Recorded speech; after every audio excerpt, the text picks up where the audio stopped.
Hello मेरे प्यारे दोस्तों, तो कैसे हैं आप सभी लोग। उम्मीद करता हूँ आप लोग बहुत अच्छे होंगे। और आज हम यूट्यूब पे आपकी, जैसे मैंने आप लोगों से वादा किया था कि दिवाली के बाद हम लोग टेस्ट सीरीज स्टार्ट करेंगे, तो क्लास 10th की टेस्ट सीरीज आज से स्टार्ट हो चुकी है।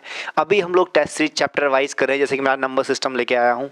अभी हम चैप्टर वाइज टेस्ट सीरीज को कंप्लीट कर रहे हैं, फिर हम कंबाइन एक टेस्ट सीरीज लेके चलेंगे जिसमें आपके सारे चैप्टर इंक्लूड रहेंगे। इसी तरीके से मैं 12th की टेस्ट सीरीज भी स्टार्ट करने जा रहा हूँ कल से। तो आप लोग वीडियो को लास्ट तक देखते रहें और बहुत मज़ा आने वाला है। नए कॉन्सेप्ट के साथ सीखेंगे, नए जोश के साथ सीखेंगे। और देखते हैं, आज आपका पहला लेक्चर है, तो शुरू करते हैं आज से क्लास को। तो एक बार फिर से आपका स्वागत है उन क्लासेस में, और शुरू करते हैं आज से क्लास को।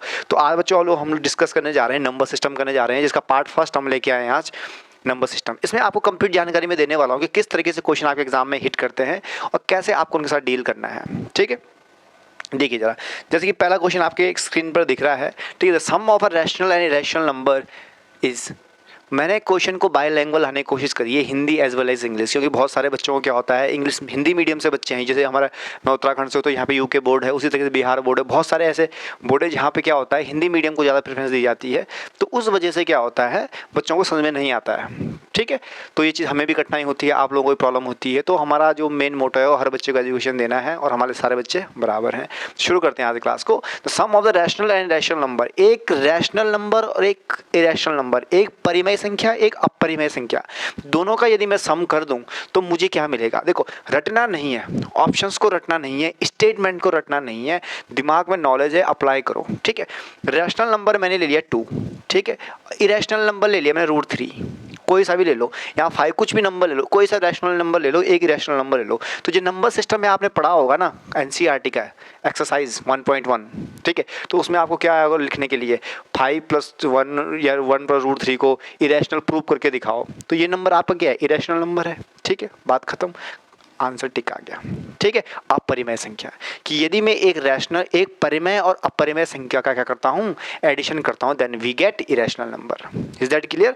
अप्लाई करने की कोशिश करो, चीज़ें ऑटोमेटिक सॉर्ट आउट होने शुरू हो जाएगी।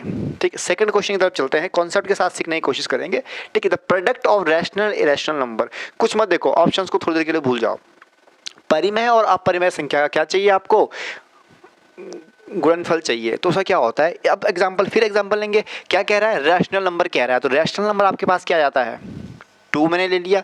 ठीक है, इरेशनल नंबर एक मेरे पास आ गया, मल्टीप्लाई में 3 ले लो। एक ही एग्जाम्पल, सारे क्वेश्चन हो जाएंगे। ठीक है, तो 2 × √3, 2 × √3 यानी कि 2√3, 2√3। तो ये आपका क्या आता है, इरेशनल नंबर आता है।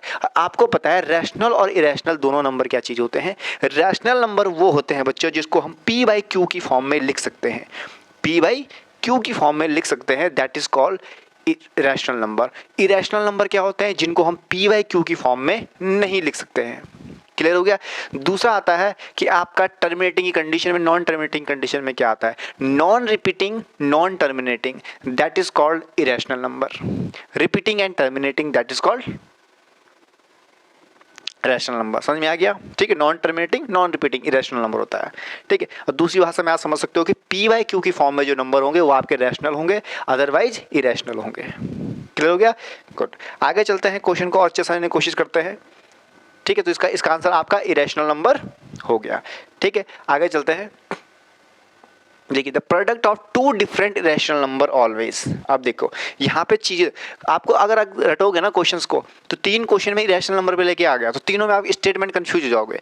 तो स्टेटमेंट को पढ़ने की कोशिश करो। क्या कह रहा है, 2 अलग अलग अपरिमेय संख्या का गुणनफल हमेशा होता है, अलग अलग इरेशनल नंबर। लेट सपोज मैंने क्या किया, एक मैंने √3 ले लिया, एक मैंने √2 ले लिया, दोनों का मल्टीप्लाई कर दिया, तो मुझे यहाँ पे क्या मिलता है बच्चों, √6 मिलता है। क्या मिलता है, √6 मिलता है। तो यहाँ पे आपका क्या आता है, इरेशनल आता है। क्या आता है यहाँ पे आपका, इरेशनल आ जाता है, जो कि एग्जाम्पल की हेल्प से आप देख सकते हो यहाँ पे। तो इस तरीके से आपका क्या आता है, अब यही चीज़ है। तो यहाँ पे आंसर क्या आ जाएगा आपका, इरेशनल नंबर। स्टेटमेंट को मत दो, एग्जाम्पल की हेल्प से करने की कोशिश करो। ठीक हो गया, चलते हैं आगे। ठीक है, नेक्स्ट क्वेश्चन, इस क्वेश्चन का ध्यान पूर्वक पढ़ते हैं। The product of 3 consecutive positive integer divisible by. ये कह रहा है आपका कि यदि मैं कोई 3 पॉजिटिव इंटीजर्स लेता हूँ और तीनों का मैं मल्टीप्लाई करता हूँ, तो वो किस डिजिट से क्या होंगे, आपके डिवाइड होंगे। पहली चीज़, यदि आपको कॉन्सेप्ट आता है तो आंसर टिक कर दीजिएगा। अगर आपको कॉन्सेप्ट नहीं आता है तो ऑप्शन से सॉल्व करने की कोशिश करें। पहला ऑप्शन देखिए, 4, ठीक है। अब मैं कोई 3 डिजिट लेता हूँ, लेट्स सपोज मैंने ले लिया एक 2, एक ले लिया मैंने 2, एक मैंने 3 ले लिया और एक मैंने 4 ले लिया। 3 कॉन्जुगेटिव, कॉन्जुगेटिव का मतलब होता है एक के बाद एक, 2 3 4 3 मैंने ले लिया। यदि मैं तीनों का मल्टीप्लाई करता हूँ, तीनों का मल्टीप्लाई करता हूँ तो मुझे कितना आएगा, 24 आ जाएगा। कितना आ जाएगा, 24, विच इज डिविजिबल बाई, ठीक है। अब 24 है, किससे डिविजिबल है, 4 से डिविजिबल है। हाँ बिल्कुल करेक्ट है, ठीक है। कोई और नंबर ट्राई करते हैं, 3 इंटू 4 इंटू 5। अब ट्राई करो, 5 को 20 दिया 60, कितना आ गया 60। अब 4 ट्राई करो, 4 से 60 डिवाइड करता है, बताओ 60, बिल्कुल करता है, ठीक है। अब कोई एक तीसरा नंबर और लेके आओ, क्योंकि 6 से भी कर रहा है, दोनों कंडीशन आ रही है, आपका 4 से भी कर रहा है और 6 से भी कर रहा है। अब कुछ नया चुनते हैं कोई, क्योंकि देखो ऐसे आप ये नहीं करोगे कि आप कोई सा एक लेके चलो, नहीं, इनमें आपके, क्योंकि यहाँ पे अगर 20 ही होता तब आप चांसेस बनते हैं आपके कि हो सकता है दोनों हो, लेकिन यहाँ पे वो कंडीशन नहीं दे रखी है, ठीक है। एक एग्जांपल और देखते हैं, फिर आपको वो चीज़ और क्लियर हो जाएगी, ठीक है। एग्जांपल की हेल्प से कोशिश करने की कोशिश, 3 4 5 आपने लिया, ठीक है। अब यहीं पे आप क्या लेते हो, 1 2 3 मैंने लिया, ये 3 कॉन्जिक्यूटिव नंबर्स हैं भाई, इस जो कंडीशन इनमें है वो कंडीशन इसमें भी है, सेम है। 3 2 या 6, मेरे पास क्या आता है, 6 आता है। अब बताओ 6 तो 6 से डिवाइड हो जाएगा, लेकिन 4 डिवाइड कर पाएगा 6 को, नहीं कर पाएगा। तो यहाँ पे आंसर आपका क्या हो जाता है, 6 हो जाता है। गलती से 4 टिक मत करिएगा, क्यों, क्योंकि यहाँ पे तो 4 कंडीशन सेटिस्फाई कर रहा है, लेकिन इस कंडीशन में 4 सेटिस्फाई नहीं कर रहा है। क्यों नहीं कर रहा है, क्योंकि ये भी तो कॉन्जिक्यूटिव सीरीज है आपके पास दे रखी है, लेकिन यहाँ पे 4 से डिवाइड नहीं हो रहा है, तो आपका आंसर 6 हो जाएगा। क्लियर हो गया, गुड। आगे चलते हैं, चीज़ों को समझने की कोशिश करो। आपके लिए बिल्कुल जो मैं एमसीक्यूज लेके आया हूँ, बहुत अच्छे से एमसीक्यूज लेके आया हूँ, जिसमें बच्चे एग्जाम में क्वेश्चन आते हैं, बच्चे कंफ्यूज रहते हैं किस तरीके से करना है, तो बिल्कुल आप डिटेल में देखिएगा, ठीक है। द सेट ऑफ, देखो सेट का मतलब क्या होता है, ठीक है। सेट ये समझ लो कि आपके पास कोई बकेट है, उसमें आपने बहुत सारे एप्पल्स डाल रखे हैं, तो एक सेट हो गया, किसका सेट हो गया, एप्पल्स का सेट हो गया। तो वही चीज़ है, बकेट यहाँ पे सेट का काम कर रही है, उसके अंदर हमारा एप्पल्स दे रखे हैं, ठीक है। वही चीज़ यहाँ पे कोई सेट है ए, उस टोकरी का नाम क्या है, ए उस टोकरे का नाम है, ठीक है। और ये सारे उसमें एप्पल्स रखे हुए हैं, रिप्रेजेंट द सेट ऑफ, ठीक है। किसको रिप्रेजेंट करेगा, एप्पल है तो एप्पल का टोकरा, यही चीज़ होगा, ठीक है। तो यहाँ पे ये कह रहा है 0 1 2 3 4 सो ऑन चलता जा रहा है, तो भैया नेचुरल नंबर तो नहीं है, क्योंकि वो 1 से स्टार्ट होता है। इवन नंबर है लेकिन ऑड भी है, तो ये भी नहीं होगा। इंटीजर्स भी नहीं होंगे, तो क्या आ गया, होल नंबर। क्या होंगे, होल नंबर। और आपको पता है होल नंबर तो 0 से स्टार्ट होता है, तो 0 1 2 3 4 वो तो बच्चों को ऑब्वियसली पता है, 0 से देखते टिक कर देंगे, ठीक है। लेकिन एक चीज़ मैं आपको बता दूं, एमसीक्यू से क्वेश्चन को सबसे बढ़िया सॉल्व करने का तरीका बताऊं, हमेशा जब भी एमसीक्यू का क्वेश्चन आपकी स्क्रीन पर हो, तो चारों के चारों ऑप्शन एक बार जरूर देखें, चारों के चारों ऑप्शन एक बार जरूर देखें। क्यों देखें, क्योंकि वो देखना बहुत ज़रूरी है। कई बार आंसर ऊपर नीचे हो जाते हैं, मैंने खुद के साथ ये चीज़ देखी है। एनडीए का एक क्वेश्चन था, क्लियरली मुझे अभी याद नहीं है, 3 4 5 साल पहले दिया था, क्लियरली मुझे अभी क्वेश्चन याद नहीं है, लेकिन इस टाइप से क्वेश्चन था। मैं आपको बताता हूँ कि मेरे पास क्वेश्चन था इस तरीके से, एक्स स्क्वायर इक्वल टू 16 मेरे पास लेट्स सपोज दे रखा है, तो एक्स की वैल्यू क्या आती है आपके पास, 4 ± 4 आती है। क्या आती है, +-4 मेरा वैल्यू आती है। इस टाइप का क्वेश्चन था, कुछ कोई डिजिट और थी, लेकिन इस टाइप का था। तो मैंने क्या था, ऑप्शन नंबर ए पढ़ा, वहाँ 4 लिखा हुआ, मैं टिक मार के आ गया, ठीक है। नीचे पढ़ा ही नहीं, नीचे -4 भी था, ठीक है, बोथ भी था। एक आपके पास 4 दे रखा था, एक -4 दे रखा था, एक +-4 दे रखा था, एक नन दे रखा था, ठीक है। अब तीनों में से क्या होगा, बस यहीं पर मैं गलती कर गया था, तो वो गलती आप ना करें, ठीक है। क्योंकि हमने वो गलतियाँ देखी है, उनसे सीखे हैं, फिर यहाँ तक पहुँचे हैं, तो आप लोग वो गलतियाँ ना करें जो हम लोगों ने करी है, ठीक है। क्वेश्चंस के साथ साथ ऑप्शन सारे पढ़ने जरूरी है, भले आपके कॉन्सेप्ट ही क्लियर क्यों ना हो। आपको पता है कि होल नंबर 0 से स्टार्ट होता है, तब भी आपको क्या करना है, एक बार चारों ऑप्शंस को अच्छे से क्लियर करना है। चीज़ क्लियर हो गई, आगे चलें, ठीक है। और हिंदी में तो हिंदी मीडियम के बच्चे जो देख रहे हैं उनके लिए मैंने नीचे अच्छे से लिखा है, ठीक है, वो भी आप लोग देख सकते हो। अब एक क्वेश्चन आ जाता है यहाँ पे, बहुत अच्छा question, which number is divisible by 11, which number is divisible by 11। अब ये 11 को डिविजिबल करने के लिए एक तरीका तो आपके पास ये है कि एक एक करके डिवाइड करते चलो, एक एक करके डिवाइड करते चलो, एक तरीका ये है। दूसरा तरीका जो मैं आपको बताने जा रहा हूँ, पर लेकिन इस क्वेश्चन को करने से पहले सीखते हैं सारे डिविजिबिलिटी रूल, क्योंकि ये हमने क्लासेस में नहीं पढ़ा। तो जब हम टेस्ट सीरीज लगाएंगे तो यहाँ हमें वो चीज़ें सीखने को मिलेगी, क्योंकि बिना टेस्ट सीरीज के वो कॉन्सेप्ट हमें क्या करते हैं, जब हम टेस्ट सीरीज लगाते हैं तो हमें वो चीज़ें मिलती है जो हम छोड़ चुके हैं, ठीक है, वो चीज़ हमें छोड़नी पड़ती है। तो ये चीज़ आपको ध्यान रखना। तो अभी हमने क्वेश्चन कर रहे थे तो देखो डिविजिबिलिटी आया, कंडीशन आया, अब ये चीज़ मैं आपको सिखाऊंगा। यदि ये क्वेश्चन यहाँ पे नहीं आता तो वो चीज़ स्किप हो गई थी, तो उस चीज़ के लिए हमने टेस्ट सीरीज लाई है। तो सबसे पहले इसको पढ़ने से पहले क्या करते हैं, चीज़ को सीखते हैं। सारे डिविजिबिलिटी रूल्स आपके टिप पे होने चाहिए। देखते हैं रूल नंबर फर्स्ट। देखिए यहाँ पे आपके सारे रूल्स दे रखे हैं। पहला रूल देखते हैं, 2 का डिविजिबिलिटी रूल आपको पता है। वे नंबर 2 का डिविजिबिलिटी रूल क्या है, जो जिनके पीछे लास्ट डिजिट क्या हो, इवन हो। पीछे क्या होना चाहिए, इवन होना चाहिए, ठीक है। If the last digit is even तो वो नंबर 2 से डिविजिबल होगा। क्लियर हो गया। वह संख्या जो 2 से क्या कहते हैं, इवन को, ऑड इवन, विषम सम, ठीक है, सम संख्याओं जो होगी वो 2 से डिविजिबल होगी। क्लियर हो गया हिंदी में, ठीक है। थोड़ा कठिन होता है हिंदी में बोलना क्योंकि बहुत टाइम हो गया छोड़े हुए, ठीक है। 3 की बात करते हैं, ठीक है। 3 का डिविजिबिलिटी रूल कहता है, 3 का डिविजिबिलिटी रूल ये कहता है कि यदि sum of the number is divisible by 3, आगे बार मैंने कोई नंबर दे दिया, एक्स वाई जेड मैंने कोई भी नंबर दे दिया, यदि उन सब सारे डिजिट्स का सम 3 से डिविजिबल हो जाए तो वो जो डिजिट है वो 3 से भी क्या हो जाएगी, डिविजिबल हो जाएगी। एग्जाम्पल के लिए लेने की कोशिश करते हैं। देखिए एग्जाम्पल यदि मैं लूँ, ठीक है, मेरे पास क्वेश्चन दे रखा है, लेट्स सपोज क्वेश्चन मेरे पास दे रखा है 123, बताओ ये 3 से डिविजिबल होगा या नहीं होगा, ठीक है। तो आप क्या करो, 3 से डिवाइड करोगे, आ जाएगा, पता लग जाएगा। लेकिन उसका शॉर्टकट तरीका भी है, क्योंकि यदि लंबी डिजिट आपके पास आ गई तो डिवाइड करने में टाइम लग जाता है। तो यहाँ पे मैं क्या करूँगा, तीनों को एडअप कर लूँगा, तीनों क्या कर लूँगा, एडअप कर लूँगा। 3 2 5 और 1 6, और 6 आपका 3 से डिविजिबल होता है 2 टाइम्स, मतलब ये डिजिट 3 से डिवाइडेड है, ठीक है। इसी तरीके से मैं लेता हूँ 5 6 7 8, ये मैंने डिजिट ले ली। अब बताओ ये 3 से डिविजिबल होगी या नहीं होगी, ठीक है। तो यहाँ पे आप लोग क्या करोगे, डिवाइड करोगे, बहुत लेंथी चले जाएगा, तो सबको क्या करोगे, ऐड कर दोगे, सबसे क्या करोगे, ऐड कर दोगे, ठीक है। जैसे ऐड करो तो 6 और 5 क्या होता है बच्चों, 11 प्लस और 7 14 15, ठीक है। अब दोनों को ऐड कर लो, ठीक है। तो यहाँ पे 26 आपके पास आता है, और 26 3 से डिविजिबल होता है, 6 चौको 24, सॉरी 3 से ना, तो 3 कितना टाइम जाएगा बताओ, 8 24, 8 पॉइंट समथिंग आपके पास आ जाएगा, ठीक है। तो यानी कि ये संख्या आपकी जो डिजिट है ये आपका क्या होगा, 3 से डिविजिबल नहीं होगा। क्लियर हो गया। तो यही कहता है आपका डिविजिबिलिटी रूल ऑफ 3, ठीक है।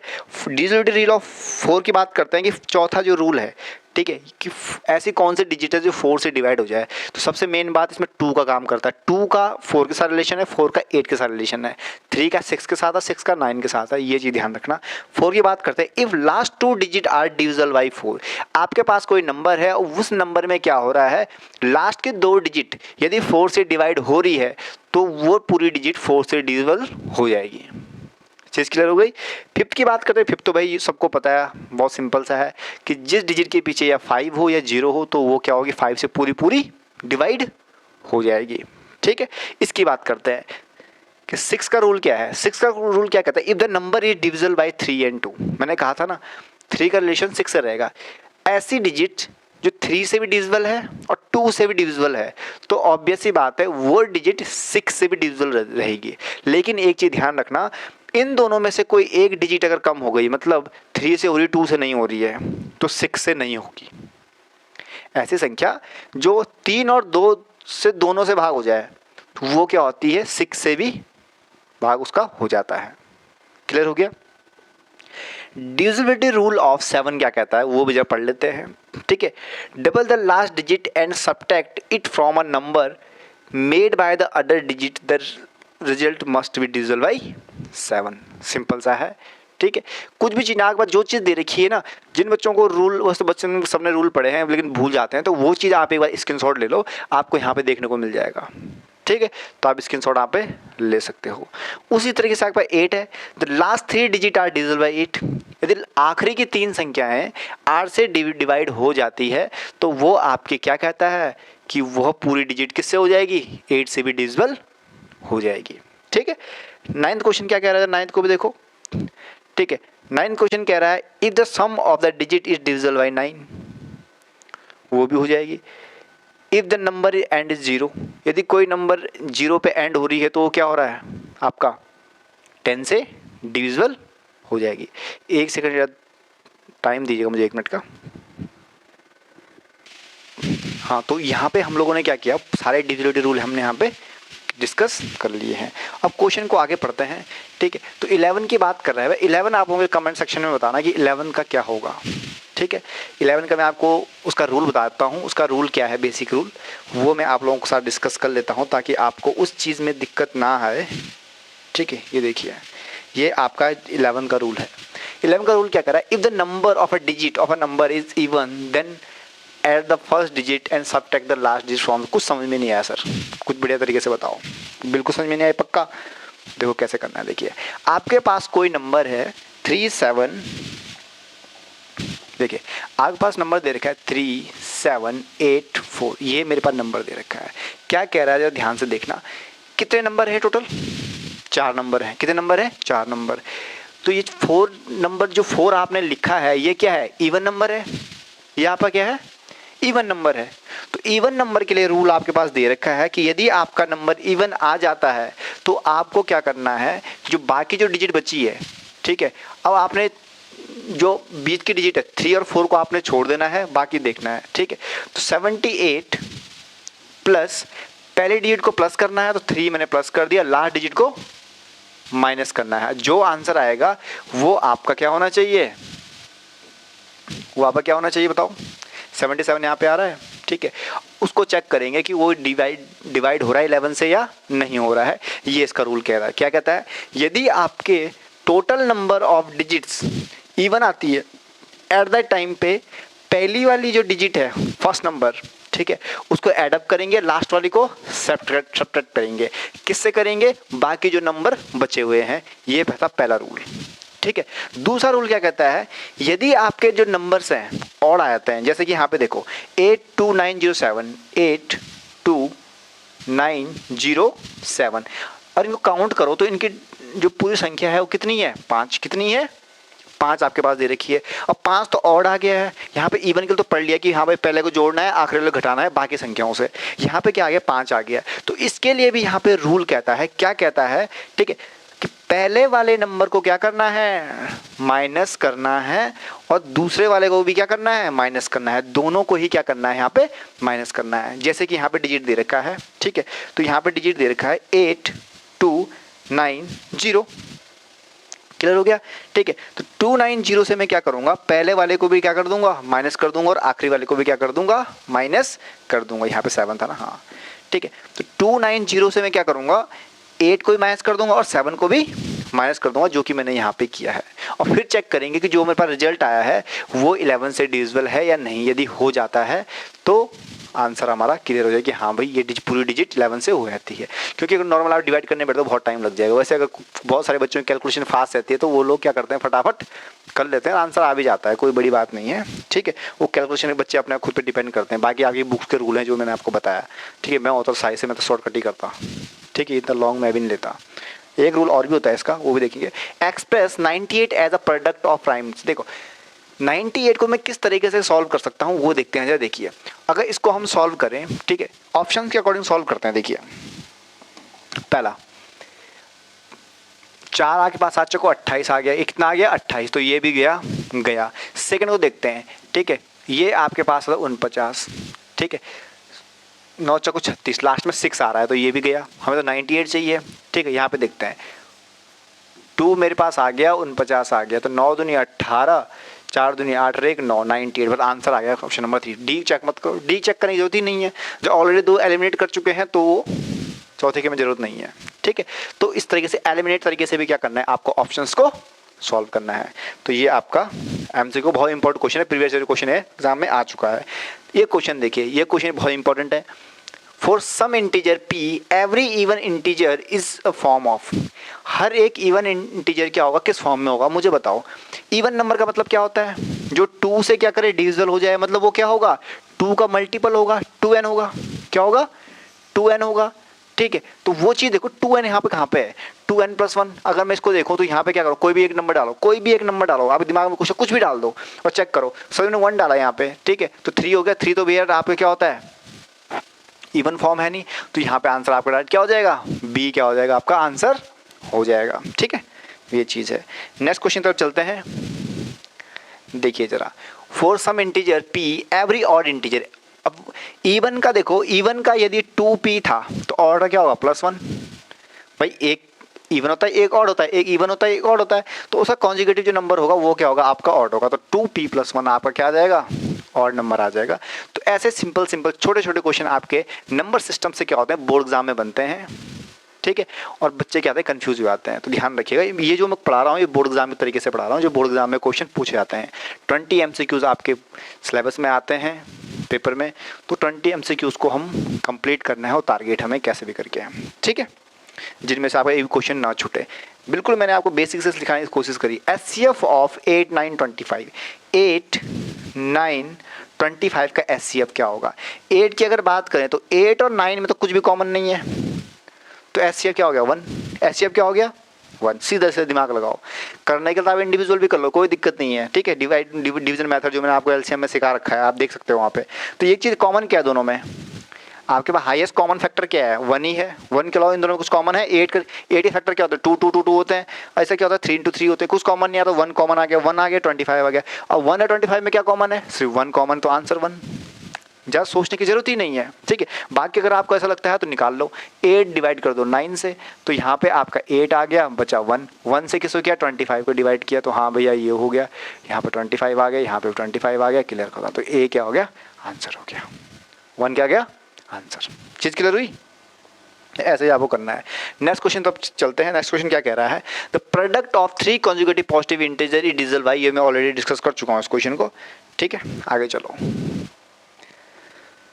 Can we write 0 in the form of PYQ। देखो PYQ फॉर्म जो होती है वो आपकी होती है रैशनल नंबर की फॉर्म होती है। तो ये पूछ रहा है कि क्या आपका जो P0 है वो आपका परिमेय संख्या है या नहीं है। ऐसे यहाँ परिमेय कहते हैं हिंदी में रैशनल को, ठीक है। तो आपको पता है कि PYQ की जो फॉर्म है वही आपकी क्या होती है रैशनल नंबर होती है, क्लियर हो गया। और 0 आपका क्या होगा, तो 0 की वैल्यू बच्चों कब आती है, देखो 0/2 is equal to 0, 0/5 is equal to 0, ठीक है। लेकिन 2/0 does not equal to 0 and 5/2 does not equal to 0। ये चीज़ ध्यान रखिएगा, यहाँ पे 0, ये 0 नहीं होगा। ये चीज़ें आपको ध्यान में रखनी है, क्लियर हो गया। ये चीज़ें आपको ध्यान में रखनी है। तो ये कंडीशन आपके आ रही है, तो ये भी तो P/Q की फॉर्म में है, क्योंकि 0 खुद में एक नंबर है, तो P मान लिया, 2 आपका Q आ गया, तो P/Q इज इक्वल टू 0। और आपको पता होना चाहिए कि रैशनल नंबर की मस्ट कंडीशन क्या है कि P/Q की फॉर्म में तो लिख सकते हैं, साथ में एक कंडीशन और होती है कि Q does not equal to 0। Q 0 नहीं होना चाहिए, तो यहाँ पे Q तो 0 है नहीं, यहाँ पे Q 0 हो गया, तो ये तो आपका इन्फिनिटी चले जाता है, लेकिन ये आपका क्या आता है 0 आता है, ठीक है। तो इसका जो आंसर आपके पास रहेगा वो क्या रहता है, can we write 0 in the form of PYQ। तो इसका आंसर क्या हो जाएगा, हाँ हम लिख सकते हैं PYQ की फॉर्म में, कि 0/something that is 0 which is also called PYQ form, और we can say rational number. Is that clear. Next question तरफ चलते हैं, ठीक है।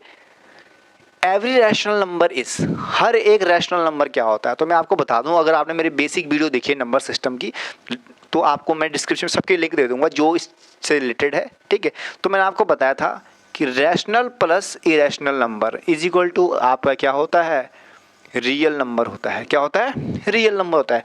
रैशनल पर इरेशनल दोनों मिलके क्या बनाते हैं बच्चों, रियल नंबर बनाते हैं, ठीक है।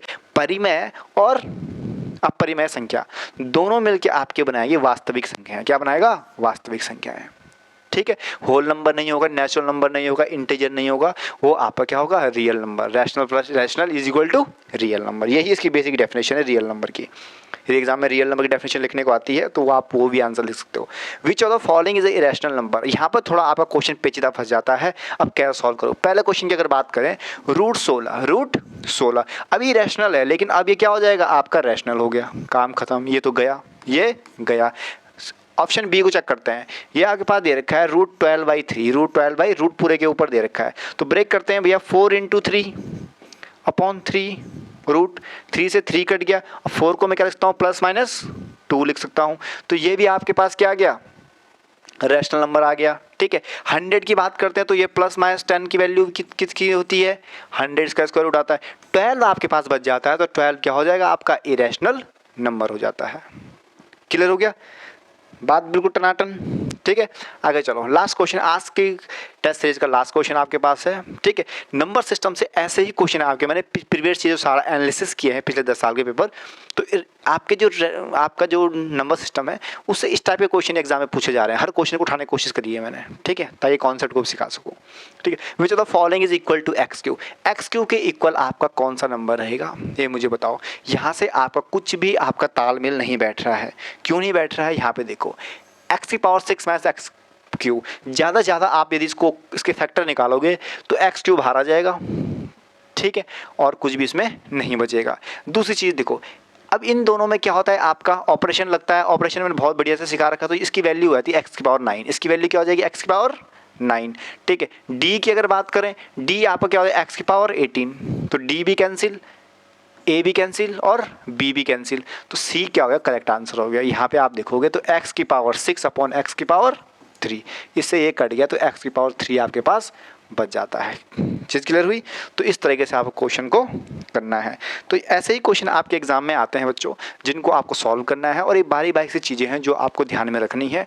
और अगले जो हमारे पास टेस्ट सीरीज रहेगी वो नेक्स्ट चैप्टर की हमारे पास जितने हमारे 14 से 15 चैप्टर हैं, इन सबको हम क्लियर करेंगे एक एक टेस्ट सीरीज के अंदर, सारे एमसीक्यूज। बाकी मैं आपके लिए मिक्स टेस्ट सीरीज लेके आऊँगा जिसमें हम बोर्ड एग्जाम का पूरा सैम्पल पेपर सॉल्व करेंगे। क्लास 12 की भी जल्दी आप लोगों के सामने स्टार्ट हो जाएगी। तब तक के लिए वीडियोज़ को देखते रहें, सब्सक्राइब करना ना भूलें। Thanks for watching, thank you so much.